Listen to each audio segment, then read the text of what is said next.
Welcome to Alex and Sophia's interview. I'm your host, Alex, and Sophia has joined us. Hello, everyone. I am so excited to be here and dive into this with you all. We are really grateful to have you joining us today. If you are a regular listener to the deep dive, you know our drill. We take our source material, we break it down, and we pull out the most actionable insights for your daily life. Exactly. We want you to leave feeling a bit sharper and, ready to apply what we talk about. Okay, let's unpack this. Today, we are looking at something that honestly might seem a little deceptively simple at first. We have a transcript from episode 10 of a show called Talk with Alex and Sophia. Yeah, and if you just skim it, it looks super basic. It's just two hosts chatting about their show, sharing some life updates. You might even think it's just a beginner's language tool. Right. On the surface, it is very fundamental. But we are not going to just read it at that surface level. Our mission today is to put this exact interaction under a microscope. Because when you slow down, when you actually dissect the specific phrases being used, there is a literal masterclass in conversational psychology hiding right there in the text. It really is a highly practical guide. It shows us how to express feelings, frame big news, and navigate those really subtle social cues that dictate whether a conversation connects or just completely derails. And framing it that way is just crucial right now because honestly, we are kind of losing our grip on these basics. We really are. I mean, we live in this era of just massive information overload. Totally. You are navigating Slack and email threads and group chats all day. We communicate constantly, but we're disconnected from the actual mechanics of how to convey what we're feeling face to face. We're out of practice. So today we are extracting the exact vocabulary from this transcript. We'll get into the psychology of why these specific words work so you can become a much more intentional communicator. I love that. The most mundane interactions are usually where we stumble the most, right? Yeah. Like how to tell a friend big news without making it weird. Yes, or knowing how to react when your partner comes home just completely defeated. We assume we should naturally know this stuff, but it is a learned skill. It takes strategy. So let's jump in. The transcript opens with the hosts celebrating a massive milestone, their 10th episode. Right. She kicks it off by saying, "Hi, everyone. We've reached episode 10. I can't believe it. I feel so happy and a little proud of us." It's a very warm, calm, human way to start. It is. But strategically, what she is executing there is a soft open. She's not just saying hello, she's actively establishing a psychological baseline before getting into the heavy lifting of the episode. Acknowledging that shared milestone. Right, expressing that pride, it instantly sets a positive collaborative tone. It's like adjusting the temperature in a room so everyone is comfortable before you ask them to do any work. That makes total sense in theory. But let me play devil's advocate for a second. In the corporate world, we see a lot of forced soft opens. Oh yeah, the mandatory icebreakers. Exactly. The manager who spends 5 minutes praising some tiny milestone before dropping a massive stressful project on everyone, doesn't that just breed cynicism? That is a fantastic distinction. Yeah. Yes, a manufactured soft open absolutely breeds cynicism. People can smell manipulation. If a manager says, "Happy work anniversary, here's a cupcake, now let's talk about budget cuts." The brain immediately tags the cupcake as a trap. Exactly. The brain's threat detection goes off. The difference in our source text and why that opening works is authenticity. Yeah. They are actively engaged in the project they are celebrating. The pride is directly tied to what they are doing in that moment. Right. When you express genuine pride in a shared reality, you lower the listener's defensive barriers. You create psychological safety. So it's less about just checking a box for small talk and more about finding a real point of connection. You invite the listener into a shared positive emotion. And the neuroscience behind that is fascinating. When you share genuine celebration, you trigger a mild release of dopamine and oxytocin in both of you. Oxytocin being the bonding hormone, right? Yes, it promotes trust. When a listener's brain gets that little neurochemical boost, they are significantly more receptive to new information. They are open, not critical. Okay, so for you, the listener, think about how to apply this. Say you need to have a tough conversation with a roommate about cleaning the apartment. Oh, a classic source of tension. Right. If you walk in and just say, "We need to talk about the dishes," their defenses instantly spike, fight or flight. But if you use a genuine, soft, open, acknowledging something you both just handled well, maybe, "Hey, I'm so glad we got that internet issue sorted today. We really tackled that." Yes, you change the whole landscape. You establish that you are on the same team before introducing the friction. Precisely. You build the bridge before asking them to cross it. And what's great about the transcript is it doesn't stop at the intro. It moves right into sharing personal news. This is a great transition because in the text, there's this very common struggle pointed out. Having big news to share, but literally not knowing how to start the sentence. Which is so relatable. You're sitting at dinner, you have a huge update like you're moving or quitting your job, and you're just agonizing, waiting for a gap in the conversation. You just don't have the entry point. But the source text gives us a specific tool, breaking the reveal down into two approaches. Let's look at the enthusiastic approach first. The fun one. The suggestion is if you have exciting news, lead with a simple phrase, guess what? Right. Just guess. What? We use it so much we barely register as a tactic. The example in the text is, guess what? I just got a new job. From a psychological standpoint, those two words do immense heavy lifting. Yeah. Guess what? Isn't a request to play a game. It is a verbal drum roll. It demands a cognitive pause. Exactly. It flashes a yellow light for the brain. But wait, I have to push back a little. Depending on who is saying it, guess what? Can actually be terrifying. Oh, completely. Like if my best friend says it's smiling, I'm excited. But if my boss walks up to my desk on a Friday, doesn't smile, and says, guess what? My stomach drops? I'm anticipating a firing squad. That is a brilliant point. It shows why tone and context are the invisible engines of communication. Guess what? Is an amplifier. It amplifies whatever emotional context is dominating the relationship at that moment. Yes. If the power dynamic is skewed, demanding that cognitive pause triggers anxiety.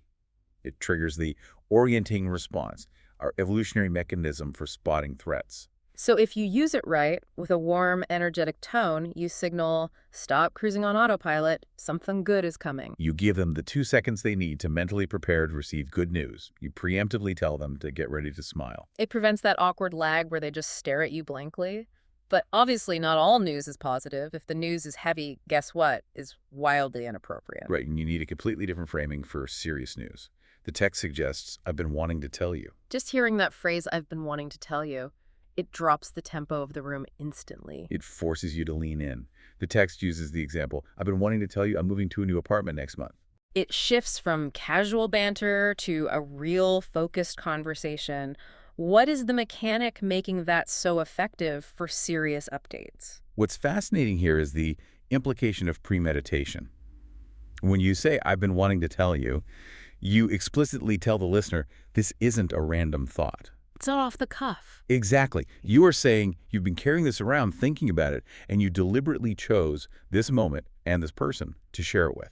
It elevates the listener's status. It says, you are important enough for me to have planned this. It is the exact opposite of a throwaway comment. If you casually say you're moving while staring at a menu, they might underreact. Because you framed it as a side note, and then you feel hurt because they didn't seem to care. But they did care, you just didn't prime them for the gravity of the news. I've been wanting to tell you, prevents that miscommunication. So the takeaway for you listening right now is that you have a lot of control over how your news is received. You are the director. If you want high energy, use the, guess what, drum roll. If you need a grounded, intentional discussion, set the stage with, I've been wanting to tell you. It's about taking responsibility for the framing. And speaking of responsibility, that brings us to the reciprocal side of this. The receiver's burden. Oh, the pressure of reacting. Once you deliver news, the spotlight swings to the other person. And in the transcript, there's a scenario about getting a promotion. Handling good news is usually easy. You just mirror their excitement. You say, that's amazing, or I'm so happy for you. But then comes the curveball. What if the news is negative? What if someone just had a terrible day? This is the conversational minefield. When someone we care about expresses pain, our deeply ingrained instinct is usually to do one of two things. We try to fix it, or we try to relate to it. Yes. We think we are being helpful, but psychologically, both instincts can be incredibly destructive in the moment. Let's break down the fixing instinct, because I know I do this. If a friend says they're overwhelmed at work, I immediately go into spreadsheet mode. You start offering solutions. Right. I suggest calendar hacks, or tell them how to draft an email to their boss. Why is that detrimental? Because offering a quick fix often invalidates their emotional reality. They're in distress. When you immediately pivot to a solution, you implicitly say their problem is simple. That it's easily solvable, so they are overreacting. It feels dismissive. Yeah. Emotionally, it communicates that you just want their uncomfortable feelings to go away so you don't have to deal with them anymore. Wow. By trying to fix it, I am managing my own discomfort, not holding space for theirs. I'm rushing them through the pain. Exactly. And the other instinct, the relating instinct, saying, oh, your boss is bad. Listen to what mine did today. Or, I know exactly how you feel. Why does that backfire? Because it centers you. You literally take the microphone away from the person who is hurting. You might want to show solidarity, but you shift the spotlight to yourself. So what is the alternative? The source initially suggests saying, I'm sorry to hear that, or that's a shame. Which are polite, but then we get a phrase that reframes the dynamic entirely.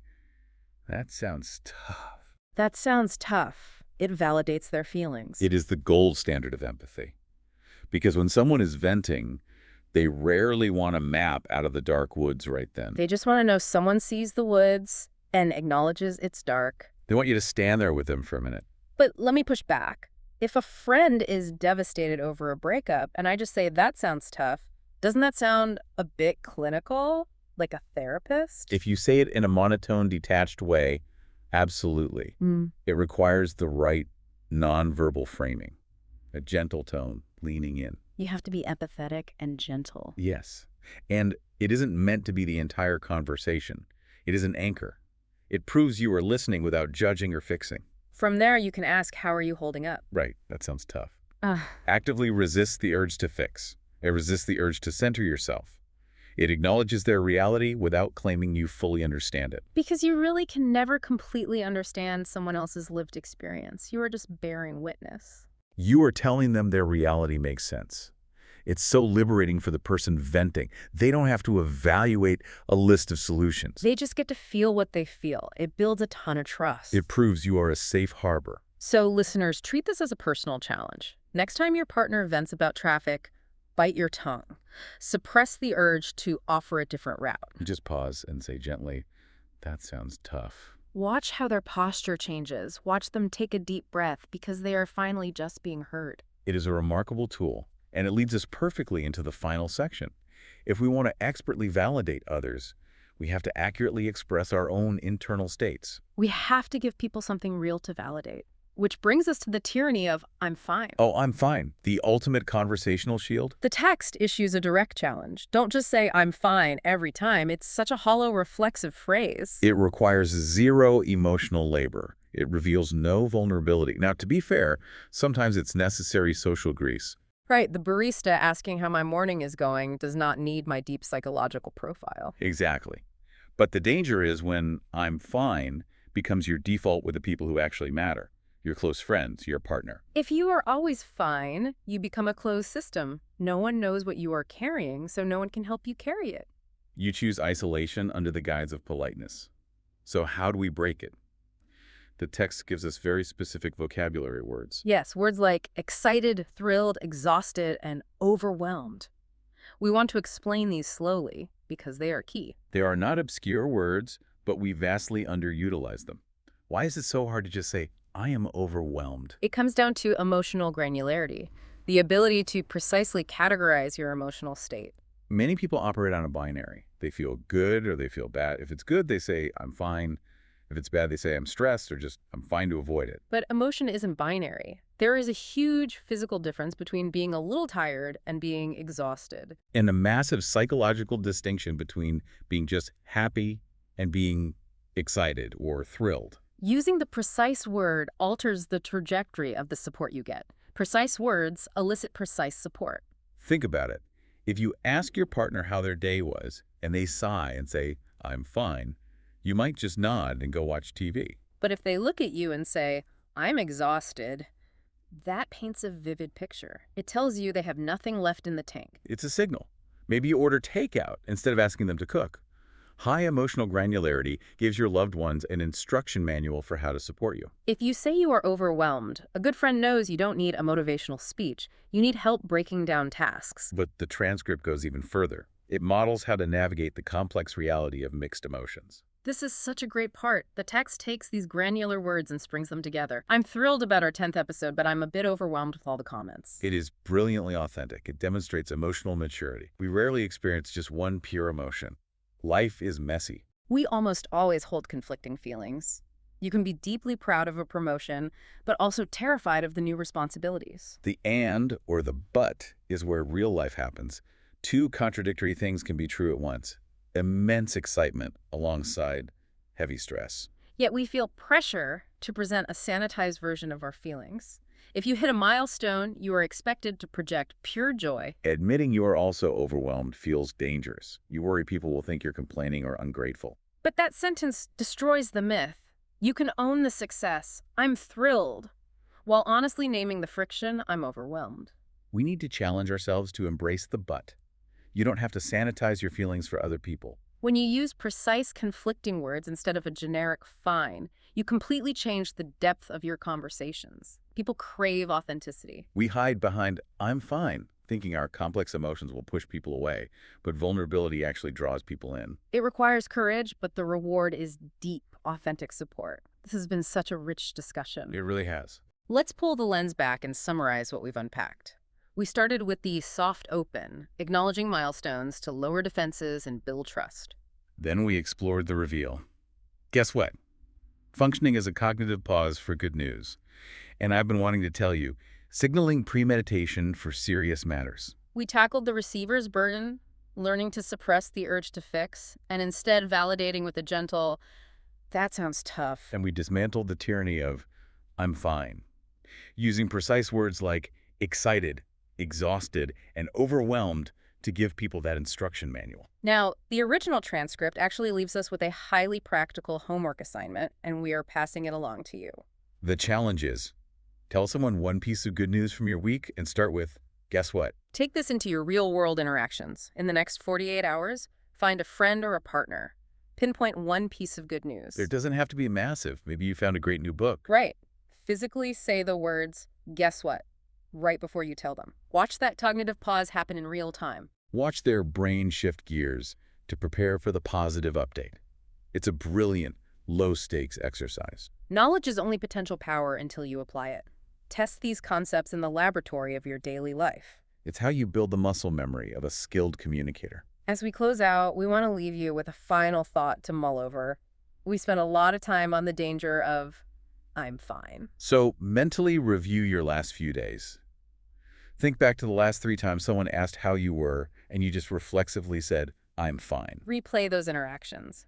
But rewind the tape and imagine replacing fine with a deeply honest, granular word. What if you had told your colleague you were exhausted? What if you told your partner you were excited but overwhelmed? How might the next 10 minutes of those conversations have evolved? Would it have sparked genuine connection? Could abandoning I'm fine be the master key to unlocking deeper relationships? It is a powerful question to ask yourself. Thank you so much for going on this journey with us today.